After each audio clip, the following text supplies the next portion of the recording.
Todos os inimigos reconciliam-se, afinal, com Luvi.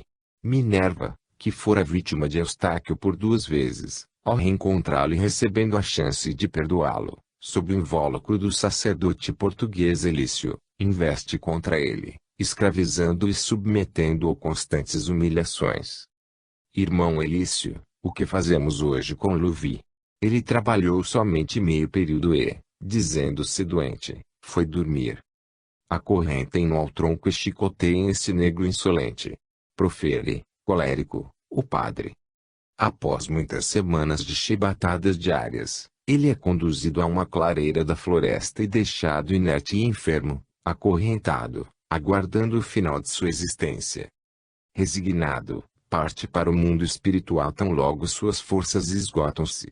Recepcionado por Nivea, segue adormecido para a colônia. Capítulo 49 – A emoção do regresso. Resgatado logo após o desencarne, deixando a forma de Luvi, Eustáquio descansa no posto de socorro de Alvorada Nova. Onde estou? Que faço neste quarto? Irmão Elício quer os meus prestígios, devo partir. Calma, Eustáquio, você já não está vivendo no plano dos encarnados. Tranquilize-se. Estou aqui para auxiliá-lo. Saber-nos que, desta vez, as suas dores física e moral foram desgastantes e o seu retorno à consciência não seria imediato. Quem é você? Não se lembra de mim? Sou Rosana. Cuidei de você por outras vezes e acompanhei o seu tratamento. Estive, ainda, ao lado de Anita. Anita? De quem está falando? Ouça, se eu não retornar imediatamente serei punido às chicotadas. Por favor, chamarei o Dr. Euclides. Nosso médico, que também o acompanha há muito tempo. Reconfortante passe é transmitido a Eustáquio por Rosana e Euclides, enquanto ele adormece calmamente em seu quarto. A dura passagem pela crosta terrestre trouxe-lhe um distanciamento da realidade que haveria de ser corrigido pela força do amor e da orientação. Muitos espíritos, ao deixarem os seus involucros físicos, mesmo com relativo preparo para a compreensão da nova situação que deverão vivenciar, mantêm resquícios de seus sofrimentos na materialidade e bloqueiam o acesso imediato à rememorização e recuperação da consciência quando regressam à pátria espiritual. Algum tempo de terapia, acompanhado de perto pela dedicada Rosana, termina provocando a sua recuperação. Rosana. E você que está ao meu lado? Sem dúvida, Eustáquio. Como se sente? Sei que ainda não está completamente recuperado, mas não se apresse. Há tempo para seu descanso. Fico feliz por haver regressado. Há quantos dias estou aqui? Já faz 2 anos, meu querido amigo. Seu sono foi profundo e energizante. Você precisava de plena recuperação. Não é possível. Julgava-me preparado para tornar ao mundo espiritual com plena consciência. Nem sempre é assim. Quando as provas que atravessamos na materialidade são árduas e nos esgotam, o nosso espírito pode precisar de algum tempo para recuperar a consciência e relembrar o que passou. Mas, calma, Eustáquio. Não se preocupe, pois em breve você estará plenamente recuperado. E Anita, onde está ela? Terminando seu estágio no plano material. Não se encontrarão por hora. O semblante de Eustáquio espelha com facilidade a sua decepção. Resignado, despede-se de Rosana e passa a refletir sobre o que viveu, dentro das possibilidades de suas recordações. Preparado novamente, ele revê Hilário já na cidade espiritual e, juntos, conversam sobre sua programação. O seu retorno está previsto para 1631, em reencarnação preparatória. Entusiasmado, ele imediatamente concorda. Ora, então devo seguir a sugestão e partirei o mais breve possível. Não é assim tão fácil. Queremos explicar-lhe melhor. O seu retorno será decisivo. Se houver triunfo, poderá enfrentar uma reencarnação-chave. Caso contrário, falhando outra vez, estará sujeito ao demorado processo de recuperação e talvez volte a reencarnações alternativas. Não entendo. Sua programação indica que o regresso à crosta lhe é conveniente dentro de alguns anos. Reencarnando em 1631, Você terá vivenciado um ciclo inteiro de aprendizado aqui conosco. Esse seria o ideal. Entretanto, antecipando a data de sua volta ao plano material, haverá condições de cumprir determinadas provas que lhe seriam úteis. Vale dizer, você poderá encontrar-se com antigos adversários, a essa altura reencarnados também. Em outras palavras, o mais seguro para sua trajetória seria retornar em 1631, pois o aprendizado aqui seria completo. Mas, caso você concorde, anteciparemos o seu regresso para que vivencie determinadas provas importantes, que só serão viáveis antes de 1631. Começo a perceber a relevância do meu passo. E, se entendi bem, fica a meu critério optar. Exatamente. Lembre-se, ainda, que eventual fracasso seu não poderá ser imputado ao seu reencarne prematuro, caso você decida partir antes de 1631. Por outro lado, meu amigo, se você triunfar, o seu mérito será muito maior. Agradeço a sua clareza e não me nego a assumir a marcante decisão que deverei tomar. Enquanto você expõe as vantagens e desvantagens de meu retorno imediato à crosta, pensava eu como é justa a mão divina. Nada por acaso acontecerá, nem aconteceu até hoje em minha jornada. Os riscos que tenho terei pela frente são frutos dos meus próprios débitos. Logo, sinto que devo, assumir tal responsabilidade. É verdade que partindo agora estarei menos preparado a enfrentar determinadas situações, mas creio firmemente na minha força interior e jamais senti-me tão amado por Deus como agora. Minha resposta é afirmativa. Seguirei antecipadamente de volta à carne. Haverei de lutar e buscar as melhores decisões. Não escondo a minha satisfação, Eustáquio. Sinto que está mudado, mais consciente e, quem sabe, com preparo suficiente para inverter em seu favor as perspectivas de sucesso.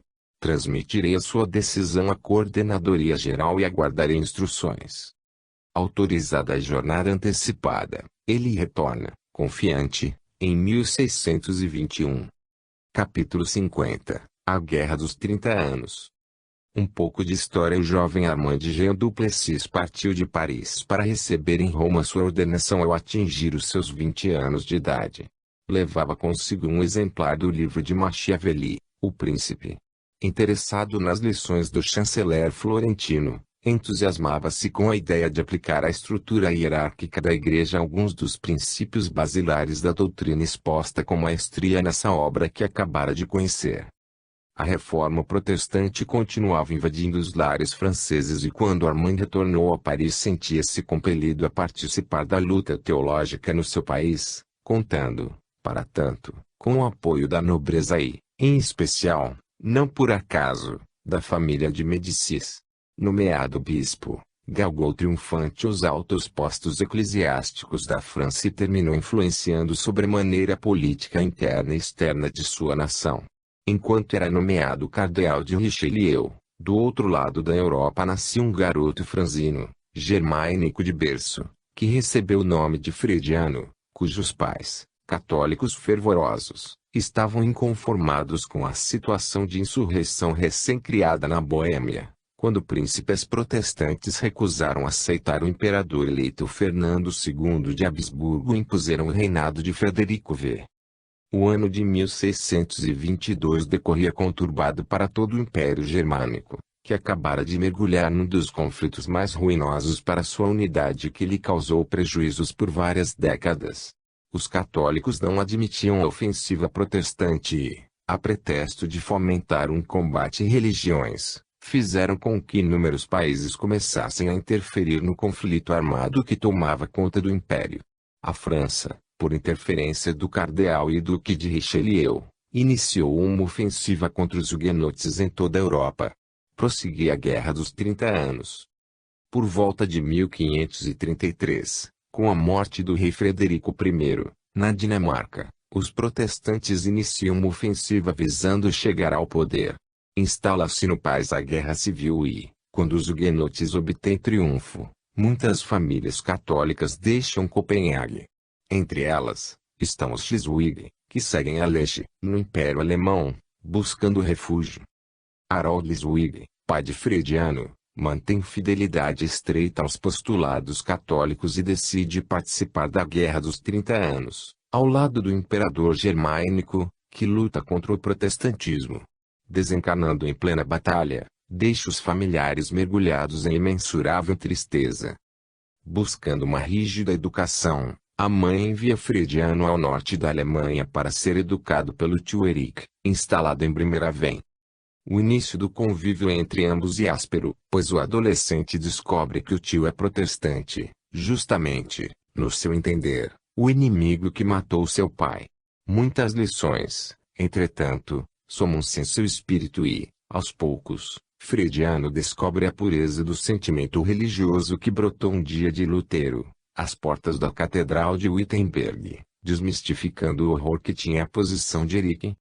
Ao ganhar intimidade com o tio, fica sabendo que Harold, na realidade, era seu pai adotivo, pois o verdadeiro tinha abandonado ainda pequeno. Apesar de sofrer por algum tempo com a revelação, termina confortado pelo fato de só ter recebido o amor de seus genitores adotivos, nada tendo a reclamar. Deseja, então, saber maiores detalhes a respeito de seus verdadeiros pais, em especial do genitor Christen. Quando atinge razoável idade, ingressa na batalha religiosa do Império Germânico, em 1639, agora ao lado dos protestantes, agindo com convicção e aliando-se aos franceses que acabam de declarar guerra à Alemanha. Reinicia suas incursões pelo território germânico e visitando, outra vez, o sul do país, na região alpina de Munique, seguindo as orientações dadas pelo tio Eric, encontra seu pai Christen, que está refugiado em uma cabana às margens do rio Losache. A ver suas contendas e ateu convicto, ele já não tem onde esconder-se, fazendo o que pode para furtar-se à guerra. Inicia uma terceira fase na vida de Frediano. Após conviver com o genitor adotivo Harold e depois como o tio Eric, passa a conhecer melhor o pai Christen, um amistoso e alegre dinamarquês. Sempre cercado de carinho e atenção por parte das famílias com as quais teve oportunidade de conviver, Frediano cresce feliz e sentimentalmente realizado. Sua maior diversão é acompanhar Christen em suas aventuras de exploração, escalando as montanhas dos Alpes. A única divergência entre os dois dá-se no campo religioso, pois Frediano tornara-se protestante, ao conviver com Eric, e o pai biológico é ateu. Mensalmente, o rapaz segue para Lecce rever a mãe, os irmãos e os avós, parte de sua herança adotiva que jamais esqueceu. Quando possível, volta a Bremerhaven para trocar ideias como o tio Eric a respeito do protestantismo. Muito tempo passa e aproxima-se o momento de ocorrer uma separação entre Frediano e Christen. Filho, quero que saibas, antes de partires para outra batalha, que sou muito orgulhoso de ser teu pai. Arrependo-me de não ter convivido contigo durante tua infância e parte da adolescência. Sinto-me culpado pela nossa separação. Papai, jamais penses que eu te condeno por tua atitude. Todos nós podemos errar e somente Deus nos é capaz de perdoar. Fui muito feliz com meus pais adotivos e com tio Eric. Talvez, se não fosse o nosso distanciamento precoce, eu jamais os teria conhecido e amado. E bom ouvir-te dizer isso. Tua mãe, tão moça e bela, iria te amar com certeza, pudesse ela ter conhecido o filho. Morreu, como sabes, prematuramente. Deixemos o passado para as linhas da história, meu pai. Falemos do presente. Vou partir para cumprir minha tarefa, defendendo a causa protestante, que agora abraço. Quando retornar, faremos uma bela viagem juntos. Não, antes disso quero levar-te a conhecer alguns amigos meus, com quem passei dias muito agradáveis nas montanhas alpinas. Outra aventura. Desta vez, prometo-te, trata-se de uma visita da qual guardarás sempre boas lembranças. Está bem. Ainda tem alguns dias. Pai e filho partem, entusiasmados, para reencontrar em Garmisch-Partenkirchen a família Bergvolk. Como conheceste teus amigos? Viajando, sem dúvida. Lembra-te que sou um pacífico aventureiro, com muitos amigos por todo o império. Visitaremos a família Bergvolk, cujo patriarca deu-me abrigo certa vez, Quando por lá estive excursionando. Lindas filhas ele possui. 2 delas, gêmeas, encantaram-me, mas, papai, não acredito que tenhas tido um envolvimento com as filhas de teu hospedeiro. Não, em absoluto. Elas eram muito crianças. Mas graciosas e espertas. Acharam-me diferente.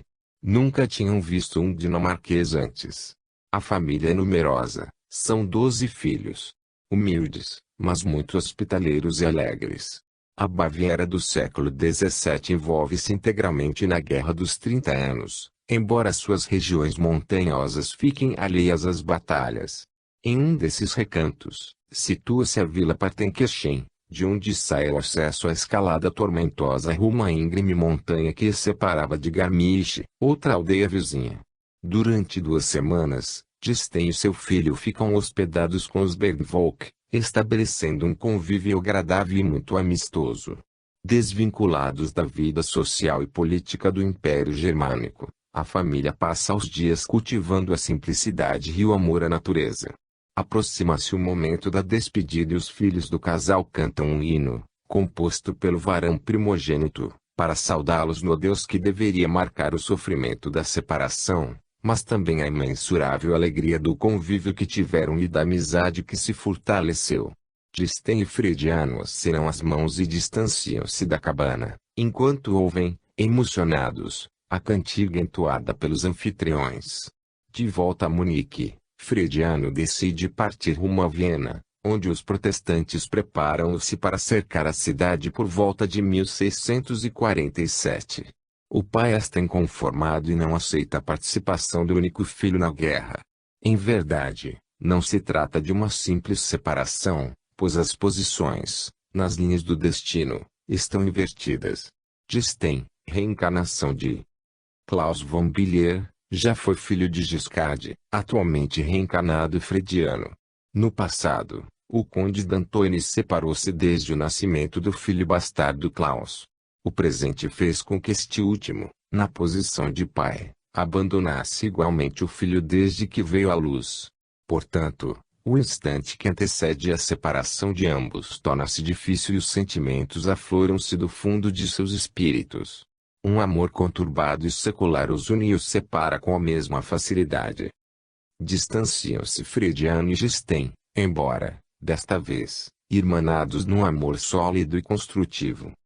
Em 1648, fim da Guerra dos 30 Anos, a paz aparentemente volta a reinar no destroçado Império Germânico. Algumas regiões ainda disputam, isoladamente, a hegemonia de suas convicções religiosas, prorrogando pequenas lutas e conflitos entre protestantes e católicos. Frediano, associado a um grupo que acampou nas proximidades de Viena, repassa os documentos que conseguira subtrair de um alto oficial da milícia ligada ao clero católico contendo informações sigilosas do Vaticano. Disposto a fazer uso dessa documentação, parte para Munique. Alcançando um mosteiro na região de Salzburgo, toma conhecimento da assinatura do Tratado de Westfalia, que teria colocado fim ao conflito religiões. Continuando a viagem de regresso, termina aprisionado em emboscada preparada por recalcitrantes inimigos católicos. Colocado em uma masmorra nos arredores de um vilarejo, no sul da Alemanha, termina desencarnando vitimado pela fome e pela fraqueza do corpo físico, causadas pela perversidade de seus opressores. A luz de alvorada nova o recepciona em seu momento de libertação. Capítulo 51 A sabedoria divina. Os belos e dourados portais de alvorada nova recepcionam Eustáquio, conduzido pelo mentor Genevaldo. Ingressa, de imediato, consciente e feliz, na casa de repouso para um tratamento de recuperação das energias. Após 5 anos de atividades na colônia, Agamenon convoca-o à sua presença. Caro Eustáquio, devemos avaliar em conjunto a sua última jornada na crosta terrestre. Depois de sua recuperação e reintegração em nossa cidade, gostaria de ouvi-lo. Confesso-lhe, meu bom amigo, que hoje tenho melhores condições de fazer uma autocrítica. Tive excelentes oportunidades de resgate no estágio físico. Algumas eu aproveitei e outras, lamentavelmente, desperdicei. Gostaria de novamente poder regressar. E possível. Sem dúvida. O seu progresso torna-se particularmente evidente a partir do instante em que você mesmo deseja voltar à carne para terminar a sua programação, ainda não concluída. Lembra-se do passado não muito distante quando você acabava regressando compulsoriamente. Como poderia esquecer? Não fossem o seu carinho e a sua atenção e, acredito, não teria conseguido. Não diga isso. Sua evolução é fruto exclusivo de seu mérito pessoal na condução do livre-arbítrio que Deus me deu. O mais importante de sua última vivência na crosta foi o encontro e o perdão mútuo ocorrido entre Gistein e Frediano, pai e filho, 2 vezes, ao longo de alternadas reencarnações puderam resgatar seus débitos e consolidar o amor universal e fraterno.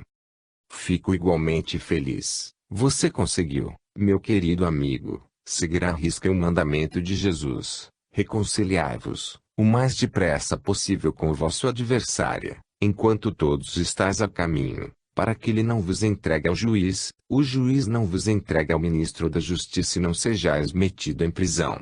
Digo-vos em verdade, que dai não saireis, enquanto não houverdes pago o último ceitil. Essa reconciliação provocou em outro espírito uma alegria imensa, terminando longa peregrinação em busca de vingança. Ricardo Igor von Biller, que foi assassinado a mando de Giscard d'Antony, encontra-se hoje, sob outro invólucro e identidade naturalmente, muito satisfeito face sua reaproximação com Klaus Gistein. Qual o meu destino, agora, Agamenon? É hora de vivenciar a sua tão aguardada reencarnação-chave. Voltar à França e, lá, reencontrando a opulência, sua mais ferrenha inimiga bem como revendo antigos adversários poderá construir, através do exercício do amor e do perdão, o seu futuro promissor na senda evolutiva.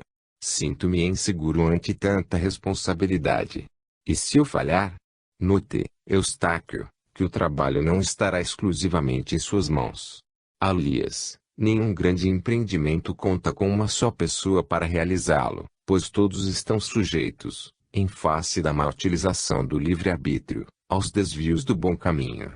Assim, inúmeros espíritos saem do plano espiritual para missões fundamentais na crosta e somente o conjunto de suas atitudes poderá definir ou não uma mudança de rumo nos passos trilhados pela humanidade. Isso quer dizer que você deve dar a sua contribuição para a sua própria recuperação e para auxiliar a regeneração de seus semelhantes, mas não deve preocupar-se, de antemão, com o sucesso ou insucesso dessa trajetória.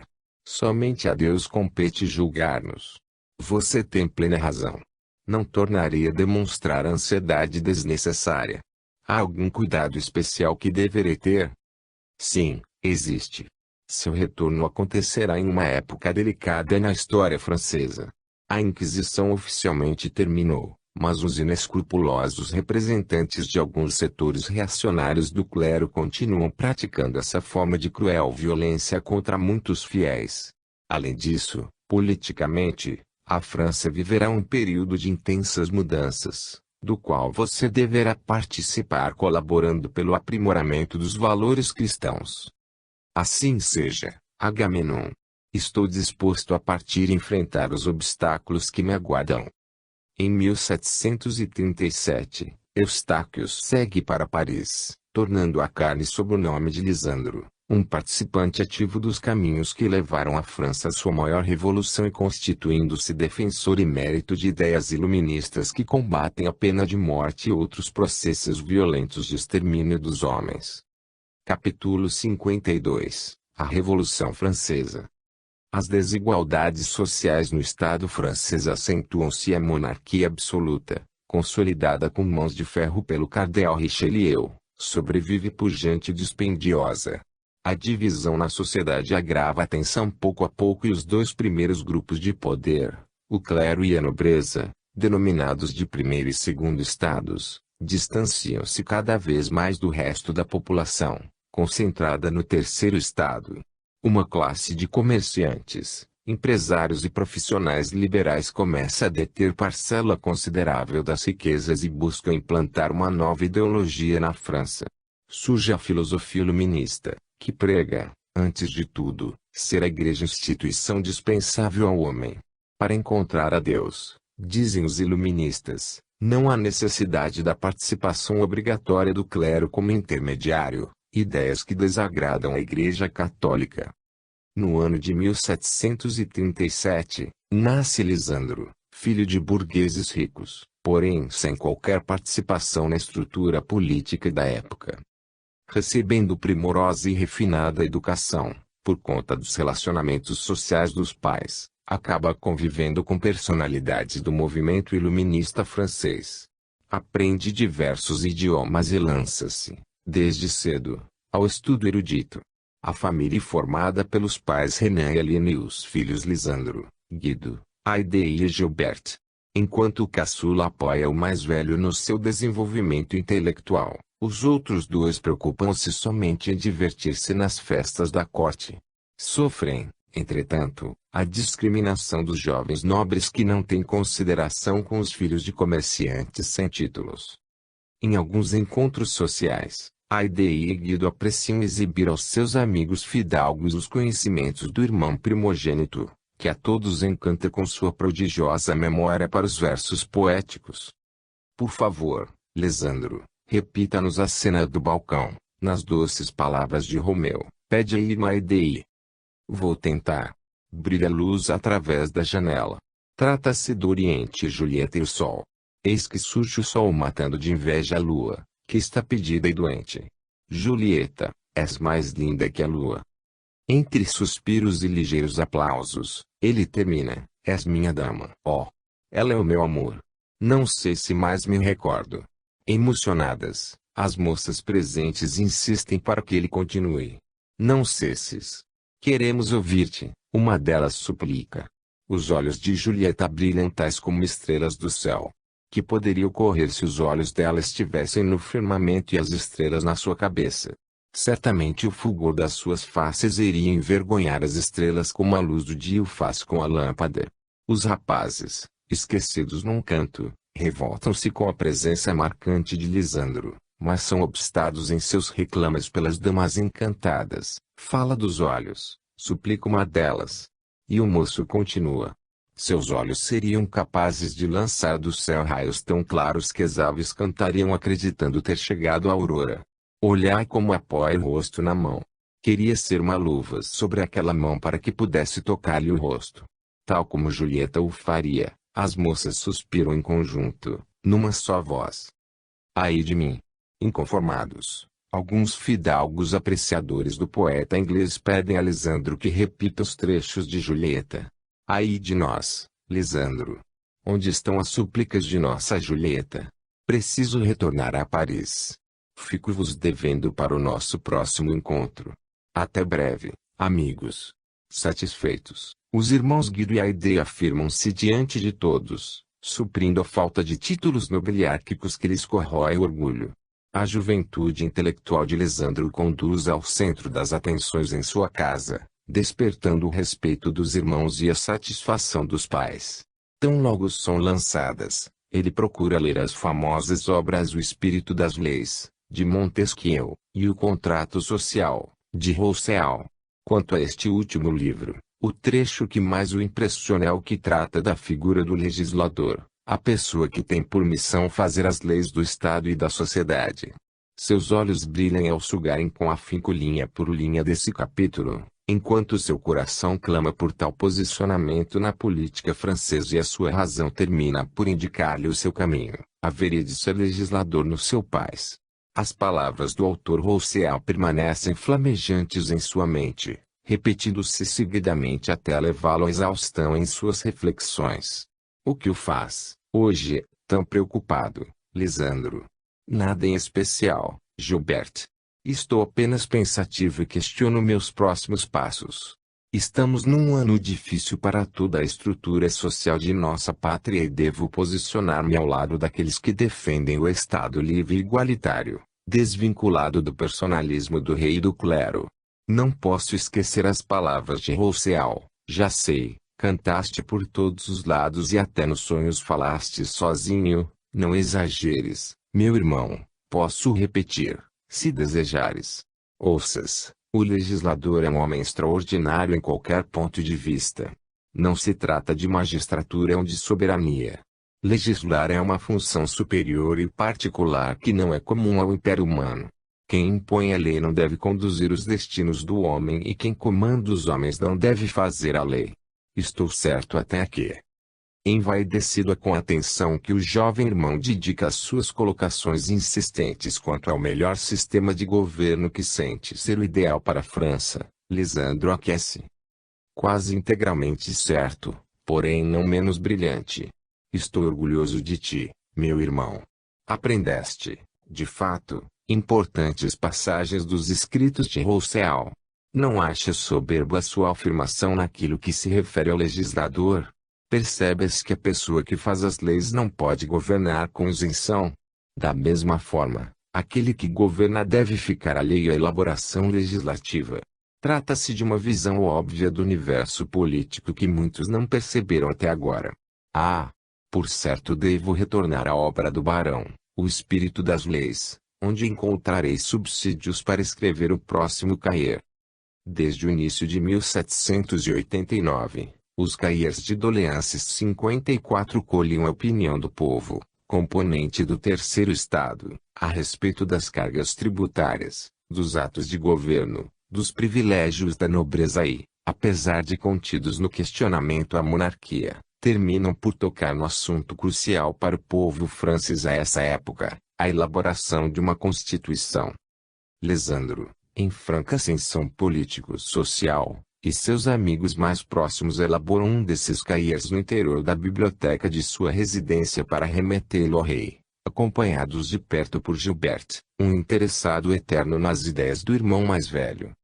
Caro Junete, percebeste o alcance das colocações de Rousseau?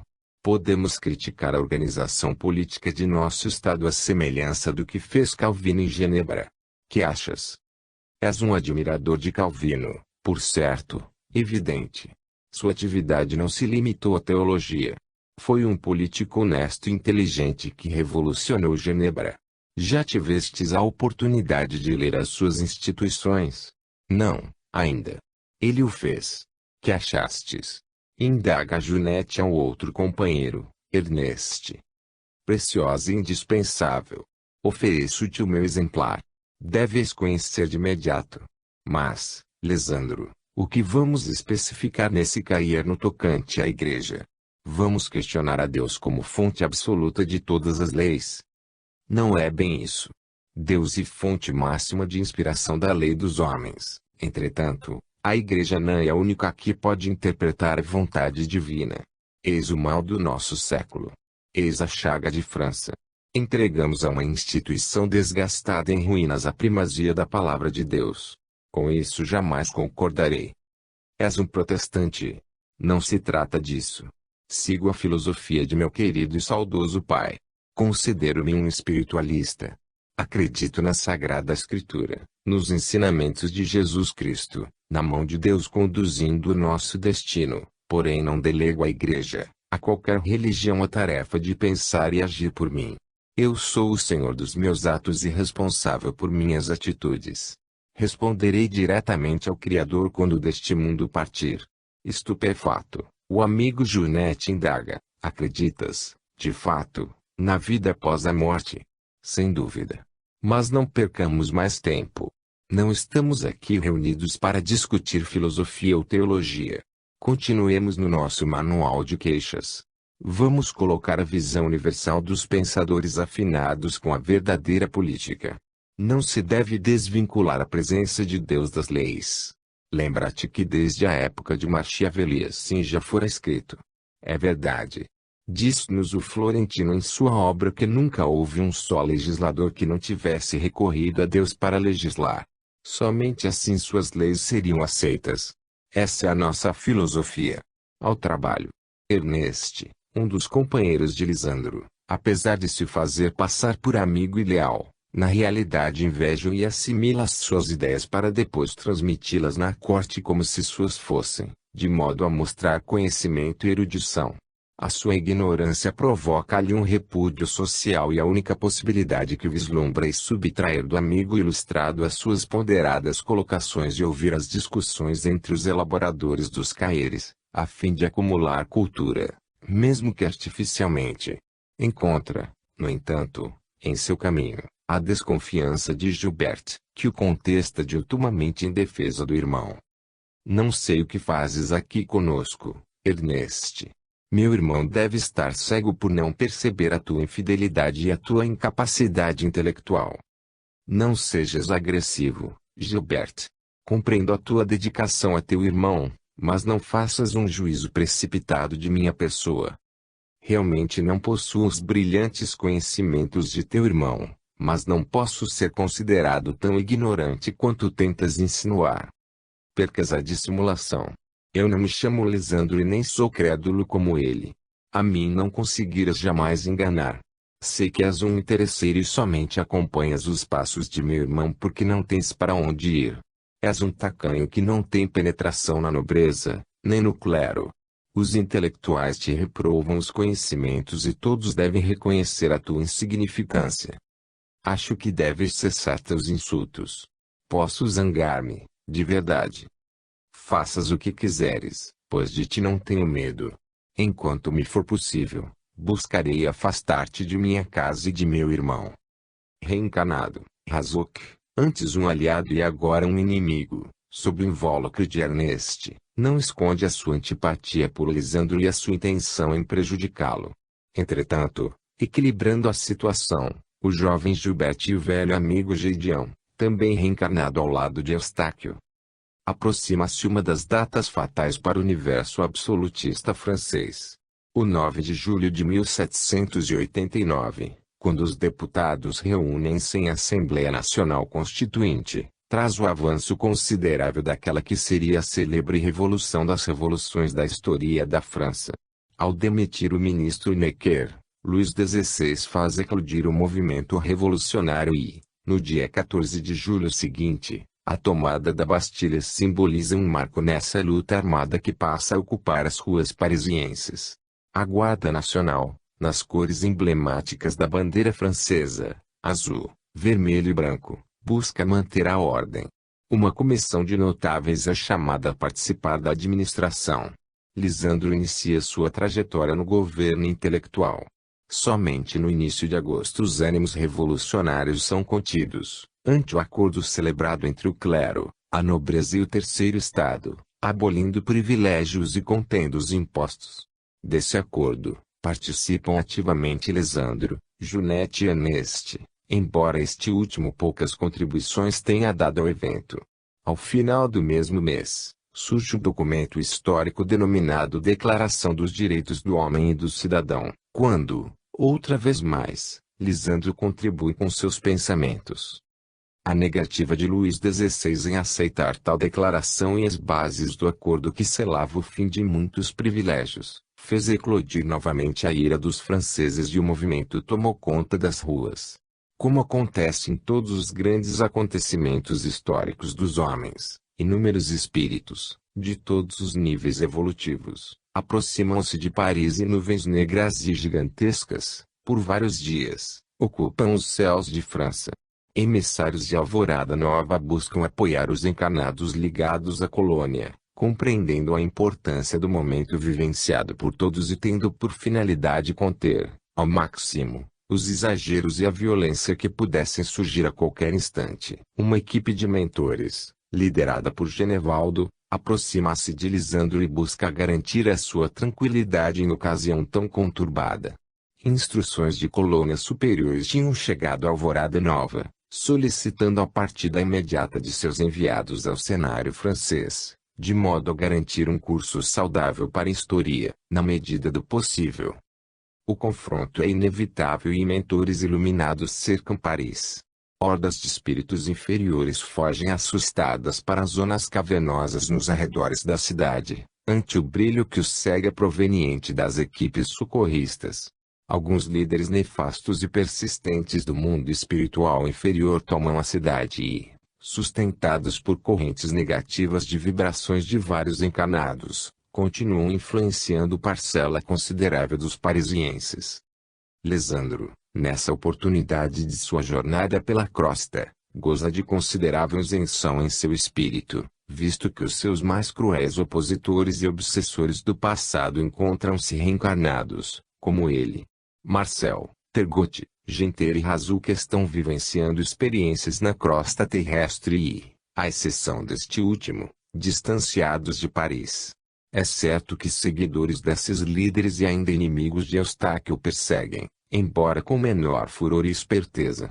Assim, Lisandro consegue evoluir em seus posicionamentos de forma racional e acentuada. Preocupado com a situação política de seu país, não se casa e vive solitário, possuindo por companhia somente o leal irmão Gilbert. Aide e Guido tomaram rumo ignorado tão logo desencarnaram seus pais Renan e Aline. A família se desfaz parcialmente e o interesse nacional fala mais alto em seu coração. A revolução e sua feição sangrenta torna-se irreversível. O convento dos jacobinos reúne uma facção radical, liderada por Robespierre, que deseja implantar uma ditadura e tem por fim eliminar toda a nobreza e membros da corte. Nesse movimento, muitos inimigos contumazes de Eustáquio, ao longo de séculos, estão infiltrados, sob novas identidades proporcionadas pela reencarnação. Enquanto os jacobinos fazem seus planos, Lisandro assessora um dos mais inteligentes e capazes dos deputados que participam da Assembleia Nacional Constituinte. De suas mãos partem escritos brilhantes, integralmente aproveitados na Constituição que está nascendo. Em 1791, termina a elaboração dessa Carta de Direitos e Deveres, que deixa ao monarca muitos de seus privilégios e busca conciliar interesses dos mais variados. Permite, no entanto, o acesso ao poder por parte da burguesia e assegura a liberdade religiosa, apesar de proclamar o catolicismo a religião oficial de França. Uma etapa estaria vencida na história se todos, pacificamente, aceitassem na íntegra esse documento, nascido das bases iluministas e, até certo ponto, revolucionárias. De Roma, insurge-se a primeira voz contra a Constituição. O Papa alega que os sacerdotes não irão submeter-se às novas regras da França. Os problemas do novo regime francês continuam e no início de 1792 eclode a guerra contra a Aliança Prússia-Áustria. Enquanto isso, alguns girondinos, dentre os quais Lisandro, são chamados a integrar um ministério do rei. Monarquista convicto, ele jamais quis derrubar Luís XVI e apenas teve a intenção de limitar os seus poderes e instituir a democracia e a igualdade em seu país. Percebendo esse posicionamento e também vislumbrando uma reviravolta na política, Ernest abandona e refugia-se no grupo dos radicais jacobinos. Entende ser a sua chance de ultrapassar a sua posição à sombra de Lisandro e alçar voo próprio. Desgostoso com esse posicionamento de Ernest, Lisandro é consolado pelo irmão Gilbert e por Junette. Busca refazer-se voltando aos estudos, embora, a essa altura, sinta-se particularmente agredido pelos artigos que Robespierre faz publicar com frequência. Nas leituras dessas publicações, Lisandro enxerga a participação ativa do antigo companheiro Ernest. Um dos ataques traiçoeiros de alguns jacobinos contra uma caravana de nobres franceses, onde se encontra Gilbert, assessorando um deputado monarquista, em julho de 1792, faz perecer, assassinado, o irmão caçula de Lisandro, causando-lhe sofrimento insuportável. O seu isolamento começa a ter início e o afastamento do ministério é imediato. Mesmo ante os apelos de Junette, ele retorna à sua casa, em Paris, a fim de cuidar da elaboração de artigos que haveriam de contrariar a ideia de violência encampada pelo grupo adversário. Uma bela carta de despedida ao irmão assassinado é escrita e publicada, tornando-se uma peça invulgar da literatura revolucionária francesa. Afastado da nobreza, do clero, dos intelectuais e do governo, ele passa a refletir sobre a razão de existência do ser humano e também a respeito do confronto entre a riqueza material e os valores do espírito. Permite, nessa fase, a aproximação maior do mentor e amigo Genevaldo. Alheios a tais posturas de Lisandro, Seus adversários jacobinos e seu antigo companheiro Ernest persistem em atacá-lo seguidamente por todos os meios possíveis de divulgação de ideias.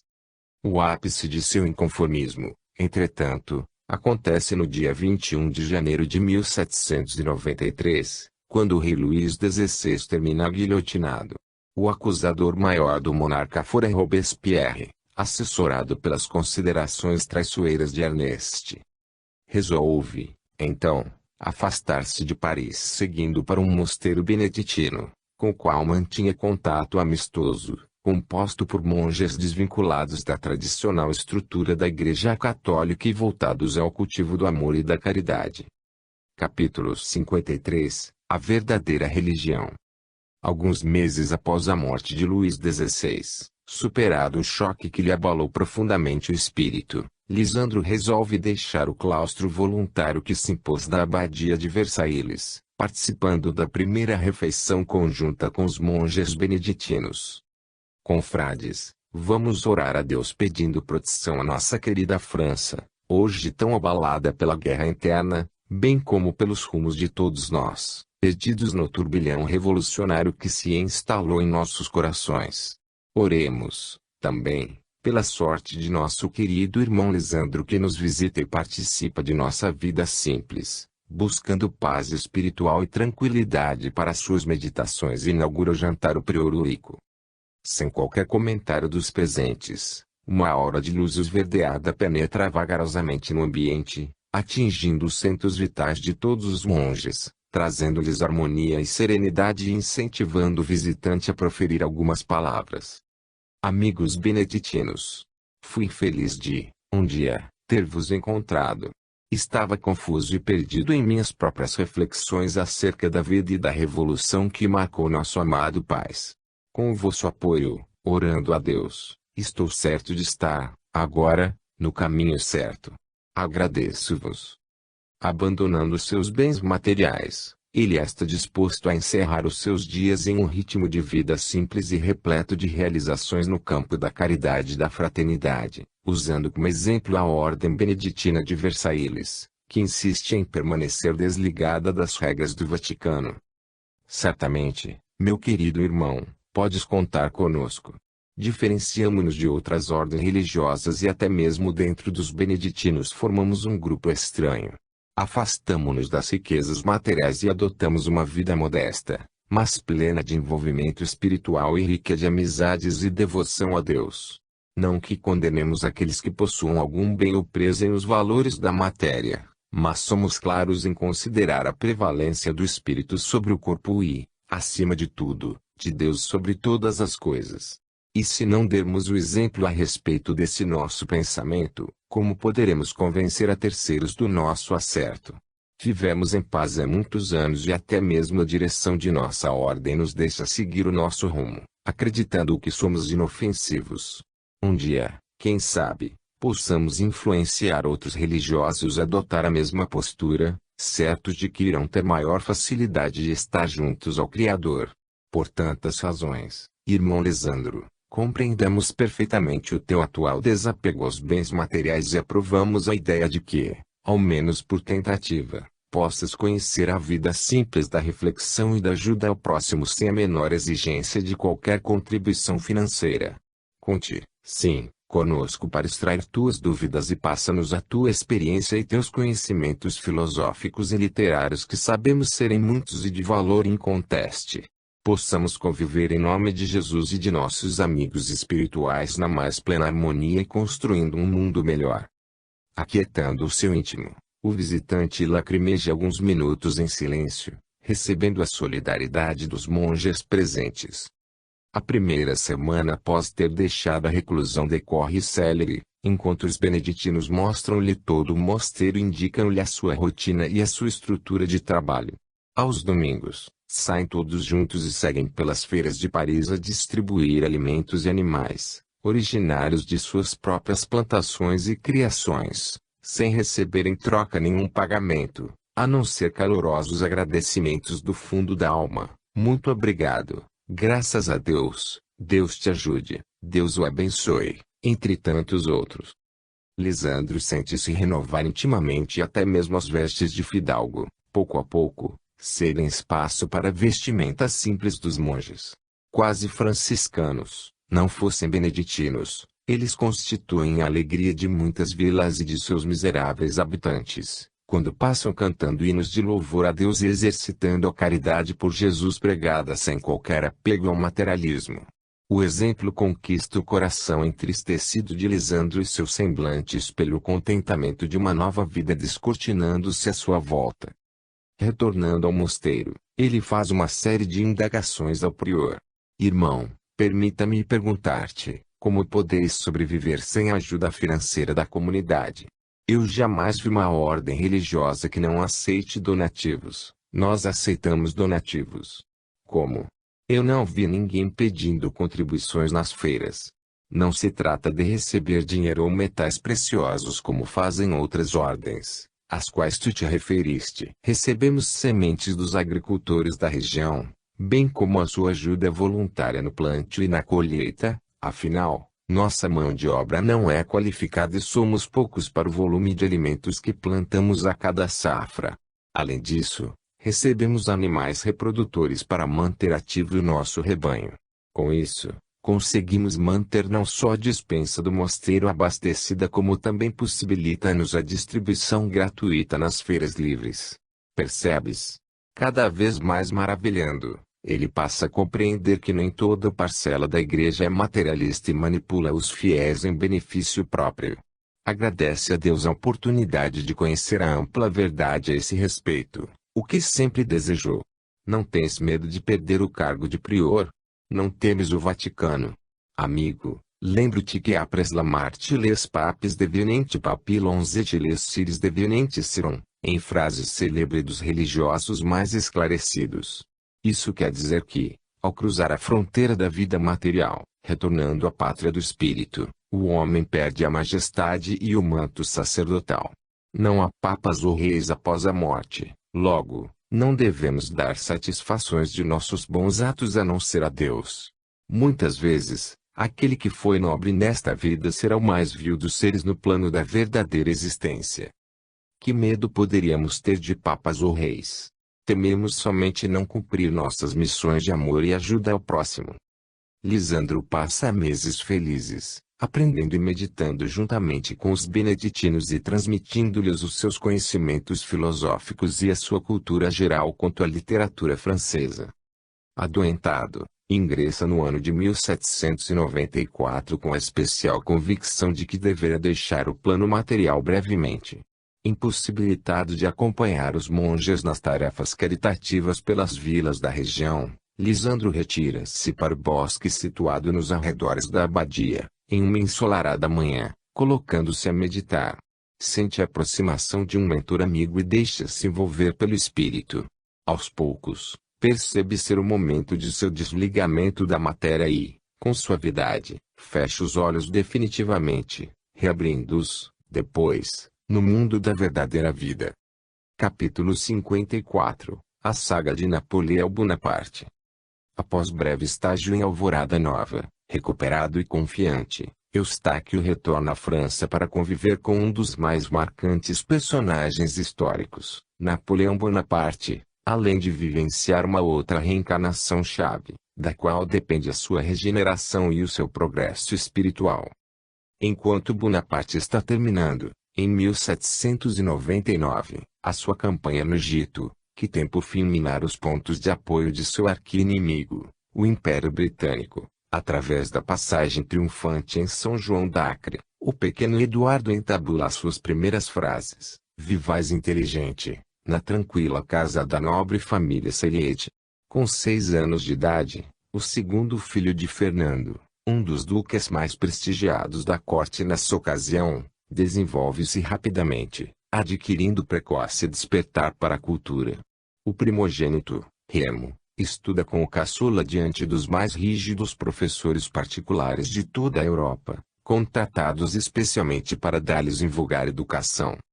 Retornando à França, território que está sendo preparado pelo plano superior para sediar a terceira revelação, Napoleão encontra um país traumatizado pelo terror implantado anos seguidos pelos jacobinos, além de verificar a imensa desagregação social e econômica que assola os franceses, em especial, os comerciantes. Necessita-se de um líder forte e decidido que possa conduzir a nação de volta ao crescimento e à estabilidade em todos os níveis da sociedade.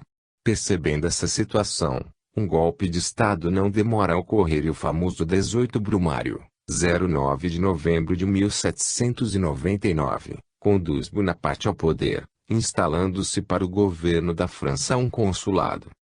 Ao lado de Sèvres, o abade que consolidou a teoria a respeito do terceiro estado, existente no país antes da Revolução Francesa, Ducos Conde é advogado que, apesar de ter participado do movimento revolucionário ao lado dos jacobinos, conta com a admiração dos outros dois membros do consulado. Bonaparte começa a dirigir os destinos dos franceses, liderando como cônsul. Em pouco tempo, entretanto, desvia-se do caminho que lhe estava destinado e começa a dar fôlego às suas ideias próprias, cercadas de ambição e vaidade. Não lhe falta inteligência e sagacidade, atributos que poderiam torná-lo um líder capaz de unificar o sofrido povo francês, com democracia e liberdade. Sua indiferença à religião, num primeiro momento, é útil à contenção da luta permanente travada entre católicos e protestantes, mas, depois, torna-se perigosa, pois o desprezo aos valores espirituais o conduzem à senda desregrada do gosto pela conquista e dominação. Consolidando-se no governo, reconciliado com a Igreja, o cônsul nomeia ministros, juízes e todos os funcionários do Estado. Seus companheiros de consulado tornam-se meros consultores. O poder legislativo está fraco e debilitado e as guerras externas continuam projetando o nome de Napoleão além das fronteiras da França. Muitos progressos são auferidos no território nacional, em especial no campo das leis, com a elaboração do Código Civil francês. O desvendar das leis universais, que se fariam de forma cristalina em meados no século XIX pelas mãos de Kardec, trariam à tona um postulado inafastável de que nada acontece por acaso. Entretanto, desde cedo a humanidade vivenciou essa norma maior e não seria diferente com Bonaparte. Admirador da obra-prima de Machiavelli, O Príncipe, Napoleão adota como livro de consulta e por várias vezes a relê. Entre os capítulos que utiliza para inspirá-lo a revolucionar o campo jurídico francês encontra-se aquele onde Machiavelli discute os métodos de chegar ao principado pelo crime. Nessa abordagem, trata da utilidade de todo governante que ascende ao poder construir um forte aparato de leis civis e militares para garantir-lhe a segurança e o controle da justiça. Bonaparte idealiza, então, o Código Civil. Dentre os membros da comissão encarregada da elaboração do referido código está o Duque Fernando de Seliete, pai de Eduardo, que goza da confiança pessoal do cônsul. Em erudita biblioteca, composta de incontáveis exemplares dos mais raros livros da Europa, à luz de um candelabro de prata, encontra-se Fernando, trabalhando, como de costume, até altas horas da madrugada. Inicia-se o ano de 1804 e Napoleão exige-lhe o apressamento da lei civil que pretende ver lançado o mais depressa possível a toda a nação. O menino Eduardo, muito apegado ao pai, acorda durante a noite e busca acompanhar, mesmo que à distância, todos os pensamentos do genitor. Remo, por sua vez, dedica-se ao estudo da música, tocando pegas famosas de compositores austríacos e germânicos os seus preferidos, ao piano. Para tanto, dorme muito cedo e, juntamente com a mãe, tão logo o sol rende suas homenagens à manhã de um novo dia, retorna às suas partituras. Está, portanto, alheio ao trabalho paterno, deixando ao jovem Eduardo a árdua tarefa de assessorar o pai. Os dias seguem o seu curso e a pressão aumenta sobre a comissão encarregada da redação final do código.